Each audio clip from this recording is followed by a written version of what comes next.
안녕하세요. 대한민국 군사무기 소식을 빠르게 전달해드리는 대한민국 단결TV입니다. 여러분의 구독, 좋아요, 후원은 컨텐츠 제작에 큰 힘이 됩니다. 인도의 방산업체 라르센 앤 투브로 L&T가 하나와 K9 부품 공급 계약을 체결하며 인도형 K9 바지라 T 자주포 생산에서 중요한 전환점을 맞이했습니다. L&T가 지난 4월 3일 발표한 내용에 따르면 자사는 K9 바지라 T 자주포 생산을 위해 2억 5,300만 달러 상당의 부품을 하나에 공급하게 되며 이를 통해 인도 내 현지 생산률은 기존 대비 60%까지 확대됩니다.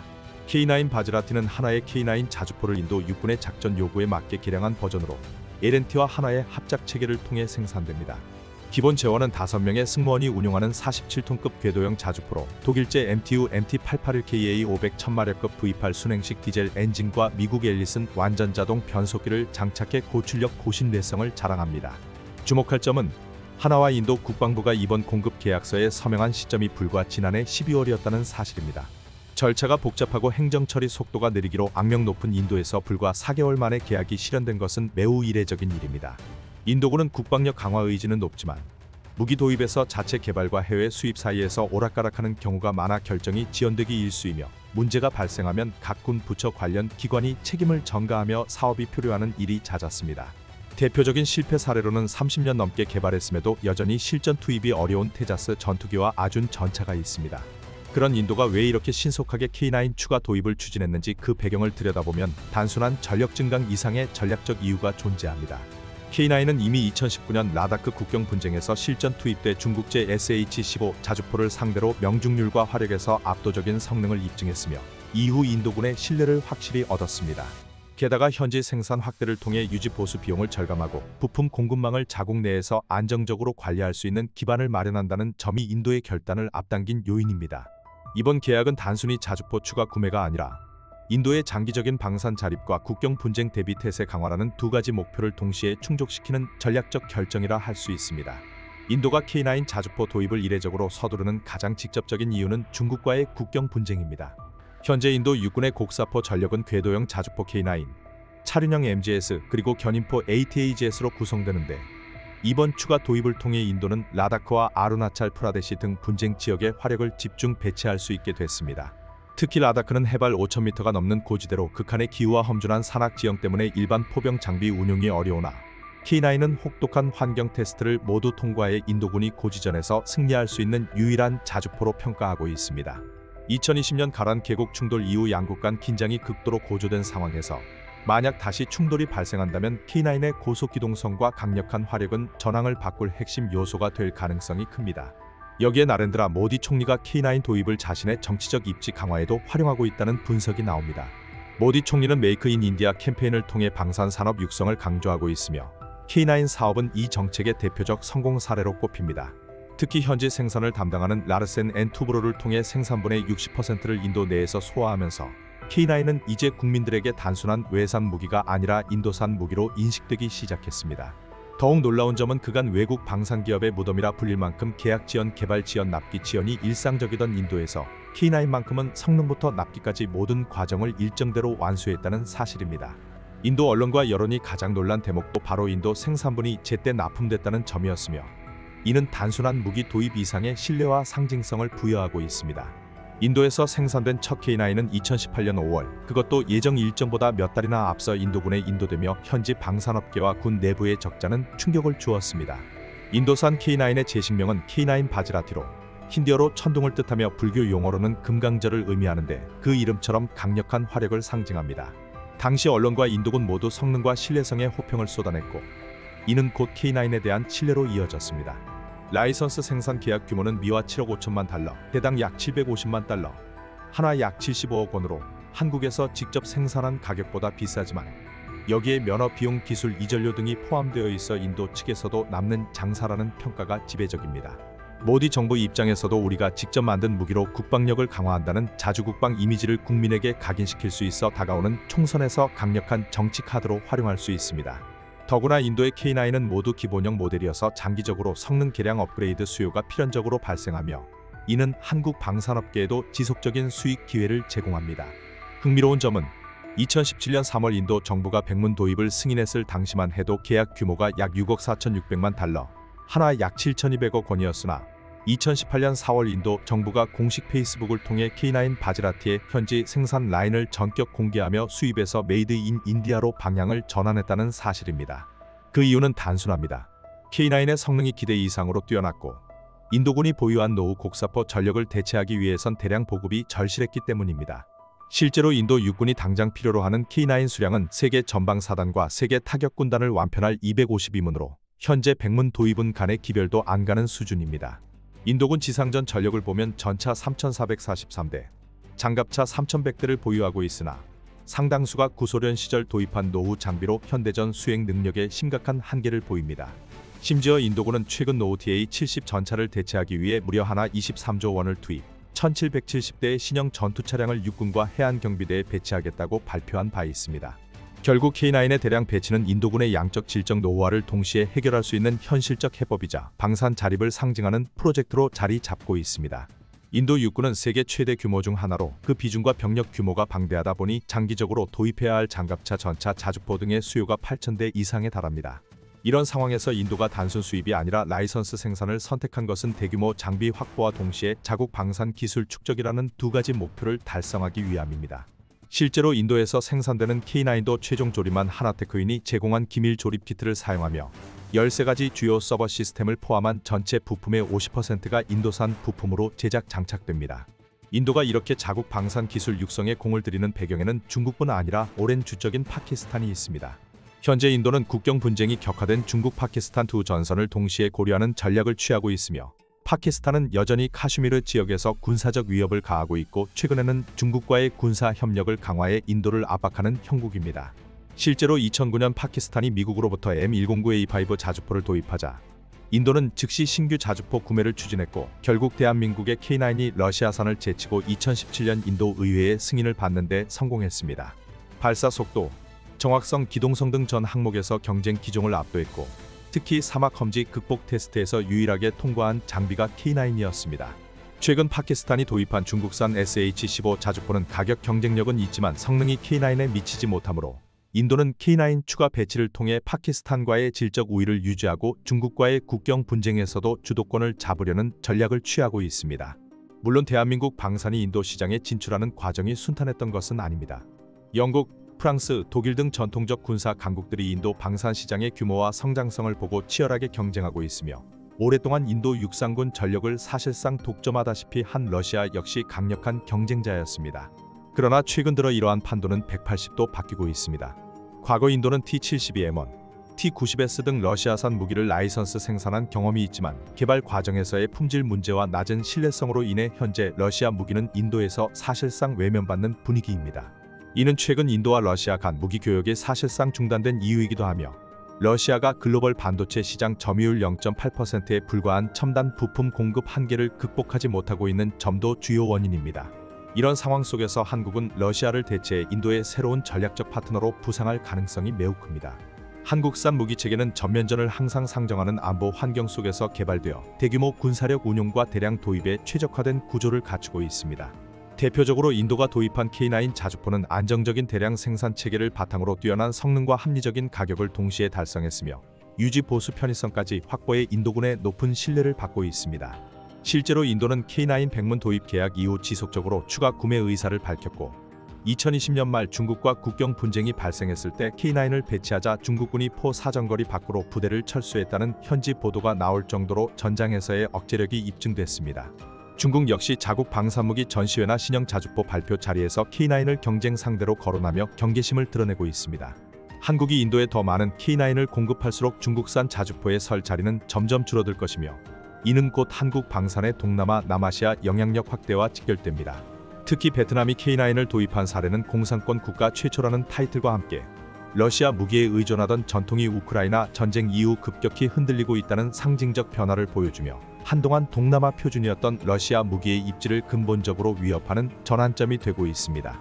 여기에 더해 베트남이 남중국해와 육상 국경에서 중국을 견제하려는 의지를 노골적으로 드러내기 시작했다는 점도 중요한 변수입니다. 베트남 입장에서는 미국과 직접적으로 밀착해 중국과 대립각을 세우는 방식보다 한국처럼 우호적이면서도 상대적으로 자극이 덜한 파트너를 통해 군 현대화를 추진하는 것이 훨씬 정치 외교적으로 유연합니다. 한국은 미국과 굳건한 동맹을 유지하면서도 동남아에서 점진적으로 군사 방산 영향력을 확대하고 있어 베트남에겐 안전하면서도 실질적인 선택지가 되는 셈입니다. 특히 K9 자주포는 독일의 판처하우비츠 2000처럼 고가 모델과 비교하면 가격 경쟁력이 뛰어나고 미제 M109와 비교하면 최신 전자장비와 포신 수명, 사격 정확도에서 우위를 점합니다. 이런 균형 잡힌 성능과 가격 덕분에 성능 가격 모두 납득 가능한 무기라는 평가를 받으며 중견국 개도국 시장에서 수요가 가파르게 늘고 있습니다. 참고로 K55 자주포와의 비교를 해보면 차이가 뚜렷합니다. K55는 미국 M109를 베이스로 1980년대부터 면허 생산 개량해온 한국 육군의 주력 자주포였지만 사거리 화력 사격 통제 능력에서 한계를 보이며 점차 K9으로 대체되고 있습니다. 반면 K9은 최대 40km에서 50에서 60km까지 사거리를 확보할 수 있고 완전 자동화된 사격 통제 장치 덕분에 배치 후 즉시 작전 태세를 갖출 수 있습니다. 속도, 화력, 신뢰성 모두에서 K55를 압도하는 셈입니다. 이런 이유로 K9은 폴란드, 호주, 노르웨이, 핀란드 등 이미 다양한 국가에서 채택돼 실전 운용 중이며 전쟁 승패를 좌우할 정도로 전장에서 신뢰도가 높습니다. 이러한 장점이 베트남에도 매력적으로 작용했고 결국 양국 간 K9 자주포 초도분 약 30문 규모의 계약이 성사되었습니다. 현재 베트남은 K9 자주포를 주로 중국과 접경한 북부 지역 부대에 우선 배치할 계획으로 알려져 있는데 이는 곧 중국을 견제하는 최전선 포병 전력으로 활용하겠다는 의도를 노골적으로 드러내는 행보입니다. 그렇다면 한국제 무기 도입에 대한 중국의 반응이 궁금할 수 있지만 베트남 입장에서는 이미 남중국해 영유권 문제와 국경 분쟁 등으로 중국과 갈등이 장기화된 상황이기에 K9 도입이 추가적인 갈등 확산의 결정적 변수가 되지는 않는다고 판단한 것으로 보입니다. 오히려 이번 베트남 수출에서 주목할 부분은 한국 방산업체들이 점차 고객 맞춤형 옵션을 적극 제공하고 있다는 점입니다.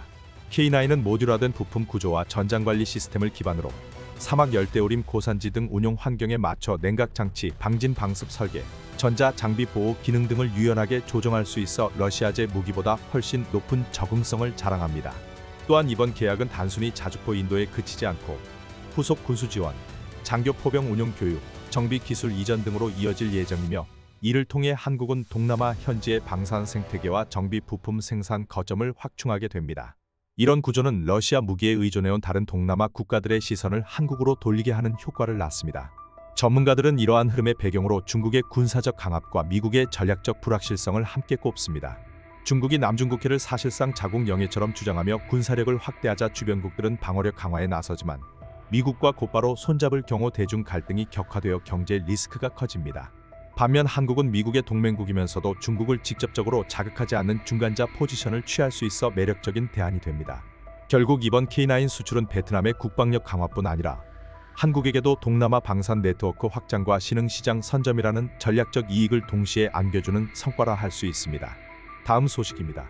2014년 하나그룹이 삼성으로부터 삼성테크인, 현 하나에어로스페이스와 삼성탈레스, 현 하나시스템을 인수했을 당시만 해도 두 회사의 영업이익은 각각 78억 원과 337억 원에 불과했지만 10년이 지난 현재 두 기업은 국내를 넘어 글로벌 방산 시장의 핵심 기업으로 성장하며 각각 3조 원대의 영업이익을 바라보는 수준에 도달했습니다. 이는 단순한 기업 성장 그 이상으로 삼성 시절에 축적된 정밀기계 전자광학 기술이 하나를 통해 실질적 성과로 전환되었다는 점에서 한국 방산 기술력의 민간 이전과 응용 확대 가능성을 증명하는 사례로 평가됩니다. 1950년 6.25 전쟁이 발발했을 당시 대한민국 공군은 단 한 대의 전투기도 보유하지 못한 채 전쟁을 맞이해야 했고 미국으로부터 F-51 무스탕 전폭기 10대를 인수한 공군 조종사 10명은 단 4일간의 훈련만을 거친 뒤 7월 3일 첫 출격에 나섰습니다. 이 첫 임무에서 그들은 북한군 탱크와 차량을 다수 격파하고 주요 보급시설을 타격하며 전황에 결정적인 전과를 올렸고 이 날은 이후 조종사의 날로 지정되어 오늘날까지 기념되고 있습니다. 그 당시 국산 전투기의 존재는 상상조차 어려운 일이었고 항공기를 자체 생산하는 일은 전적으로 외국에 의존할 수밖에 없는 구조였지만 그로부터 75년이 흐른 2025년 한국은 스스로 하늘을 지배할 수 있는 능력을 점차 현실로 만들고 있습니다. 특히 한국항공우주 산업은 1980에서 90년대까지만 해도 항공기 자체 개발이 불가능에 가깝다는 평가를 받을 정도로 기술 인프라 양면에서 절대적인 약세에 있었지만 정부의 강력한 자주국방 의지와 수많은 항공 기술자들의 집념이 모여 국산 전투기인 FA-50과 KF-21의 개발이라는 결실로 이어졌습니다. 최근 폴란드 공군이 KF-21에 직접 탑승 체험을 한 이후 유럽 시장에서도 K방산의 위상이 크게 올라가고 있습니다. 말레이시아, 필리핀 등은 FA-50 경공격기를 실전 배치한 데 이어 KF-21의 스텔스 성능과 무장 호환성을 검토 중이며 특히 롤스로이스 등 해외 엔진 업체가 로비를 벌일 정도로 KF-21의 플랫폼 가치가 높게 평가되고 있습니다. KF-21은 현재 미국산 AIM-120, AIM-9X와 같은 공대공 미사일을 운용하고 있지만 오는 2030년까지는 천룡 중장거리 미사일, 단거리 유도탄 등 핵심 무장의 국산화를 달성해 완전한 무장 자립체계를 갖춘 전투기로 진화할 예정입니다. 최근 KF-21 전투기의 실전 배치와 함께 국산 중거리 공대공 미사일인 천룡의 비공개 시험 비행이 진행되고 있다는 소식이 전해지며 해당 플랫폼에 대한 기대감이 국내외에서 크게 고조되고 있습니다. KF-21은 애초부터 5세대와 6세대 사이의 과도기적 성격을 갖도록 설계되었으며 유무인 복합비행, 고출력 센서 융합, 전자전 능력 등을 점진적으로 업그레이드하여 미래형 전장에 대응할 수 있도록 진화 가능한 구조를 갖추고 있다는 점이 주목받고 있습니다. 실제로 작년 시제기 단계에서 유무인 동시 작전 성공 사례는 이러한 설계 철학의 일환으로 보람의 전투기가 단순한 공대공 요격기를 넘어 다목적 전장 플랫폼으로 활용될 수 있다는 가능성을 보여주었습니다. 최근에는 공대공 실사와 더불어 공대지 유도탄 시험 발사까지 진행되면서 실전 투입 전 마지막 단계인 무장 통합 테스트가 순조롭게 진행 중이며 이는 한국 공군의 전력 전환 속도에 큰 영향을 미칠 것으로 전망됩니다. 특히 주목할 점은 유럽 주요 국가들의 태도 변화로 구소련제 전투기 운용국들이 러시아 우크라이나 전쟁으로 인해 무기 비축에 큰 공백을 겪고 있고 이에 따라 단기간 내 납품이 가능한 K-방산 제품에 눈길을 돌리고 있다는 것입니다. 폴란드는 이미 FA-50과 K2 전차, K9 자주포 등을 대규모로 도입한 바 있으며 슬로바키아 역시 구형 미그 29를 우크라이나에 제공한 이후 전투기 공백 보충이 절실한 상황입니다. 이처럼 급변하는 안보 환경 속에서 KF-21은 빠른 납기와 정비의 용이성, 국산 부품 비율 확대에 따른 운용 효율성 등으로 인해 미국의 F-35나 유럽의 유로파이터 대비 실용적 대안으로 급부상하고 있으며 신속한 무장 확보를 중시하는 국가들로부터 전략적 파트너로 주목받고 있습니다. 그럼에도 불구하고 항공기 제작 기술이 비약적으로 발전한 지금 이 시점에서도 항공엔진 분야는 여전히 한국 방위산업의 가장 높은 기술 장벽이자 핵심 난제로 남아 있습니다. 한국 정부와 방산업체들은 수십 년간 미국과의 협력을 통해 엔진 조립 및 정비 기술을 습득하고 제한된 조건 내에서 기술 이전을 추진해왔으나 미국은 항공엔진을 핵심 전략 자산으로 분류하며 근본적인 설계 및 원천 기술에 대한 이전을 단호히 거부해왔습니다. 이로 인해 한국은 KF-21을 비롯한 주요 항공기의 미제 F-414 엔진을 채택하면서 부분적인 의존을 피할 수 없었지만 단순 수입국에 머무르지 않고 독자 기술 자립을 위한 노력을 꾸준히 이어왔습니다. 실제로 T-50 FA-50 KF-21에 이르기까지 단계적으로 축적된 항공기 제작 노하우는 이제 국내 항공엔진 기술의 발전을 뒷받침하는 토대가 되었고 방위사업청이 2023년 발표한 자료에 따르면 KF-21 장착 엔진의 국산 부품 비율은 약 40%에 도달했으며 이를 50% 이상으로 끌어올리는 것이 향후 목표로 제시되고 있습니다. 주목할 점은 하나에어로스페이스가 45년 이상 축적한 군용엔진 라이선스 생산 경험을 바탕으로 그동안 전량 수입에 의존해오던 항공엔진 핵심 소재인 인코넬 718을 국산화하는 데 성공했다는 것입니다. 인코넬 718은 니켈을 주성분으로 한 고온압금으로 항공기 엔진 고온 부품에 필수적으로 사용되는 소재이며 가공성과 용접 특성이 뛰어나 기존 미국 유럽 기업들이 독점해오던 고부가가치 금속입니다. 이처럼 니켈크롬 계열의 초합금인 인코넬 718은 극저온에서 고온까지의 넓은 온도 범위에서도 응력 부식과 균열에 강한 구조적 특성을 지니고 있으며 우수한 내식성과 내산화 성능 덕분에 항공우주 및 방위산업 분야에서 필수 소재로 자리 잡았습니다. 인장 강도, 피로 저항성, 크리프 및 파단 저항 특성도 뛰어나 고온 조건에서도 기계적 강도를 안정적으로 유지할 수 있어 섭씨 700도 이상의 극한 환경에서도 신뢰성이 요구되는 전투기 엔진, 가스터빈, 원자로 부품 등의 핵심 부품 제작에 널리 쓰이고 있습니다. 이러한 고기능성 덕분에 인코넬 718은 세계적으로 항공기 엔진 제작에 있어 사실상 선택이 아닌 필수로 여겨지며 미국의 GE, 일본의 미쓰비시, 독일의 지멘스 등 글로벌 대형 제조사들도 이 합금을 핵심 소재로 활용해왔습니다. 한국은 그동안 이 소재를 전량 수입에 의존해왔으나 하나에어로스페이스가 최근 국산화에 성공하며 항공엔진 핵심 소재 분야에서도 기술 자립의 가능성을 열었고 이는 전투기 엔진 독자 개발의 현실성을 한층 더 끌어올리는 계기가 되고 있습니다. 참고로 발전용 대형 가스터빈과 항공용 가스터빈은 작동 원리가 유사한데 공기를 압축 후 연료와 혼합해 연소시키고 이때 발생한 고온 고압의 연소가스로 터빈을 회전시켜 에너지를 생성하는 방식으로 항공기 엔진과 발전용 터빈 기술은 소재 열역학 가공 정밀도 측면에서 상호 밀접한 연관을 갖습니다. 국내에서는 2019년 두산에너빌리티가 대형 발전용 가스터빈을 순수 국내 기술로 개발하면서 한국의 열기계 기술 수준이 세계 시장에서 통용될 수 있음을 입증한 바 있으며 이 성과는 항공 엔진 독자 개발의 기반으로도 중요한 역할을 하고 있습니다. 특히 섭씨 1000도를 넘어서는 초고온 환경에서도 안정적으로 작동할 수 있는 내열 소재와 냉각 기술의 확보는 항공기 및 발전용 가스터빈 기술의 핵심 경쟁력을 좌우하는 요소로 여겨지고 있으며 이는 전투기 엔진과 같은 첨단 비행체의 추진 시스템에서 가장 중요한 기술 난제 중 하나로 꼽힙니다.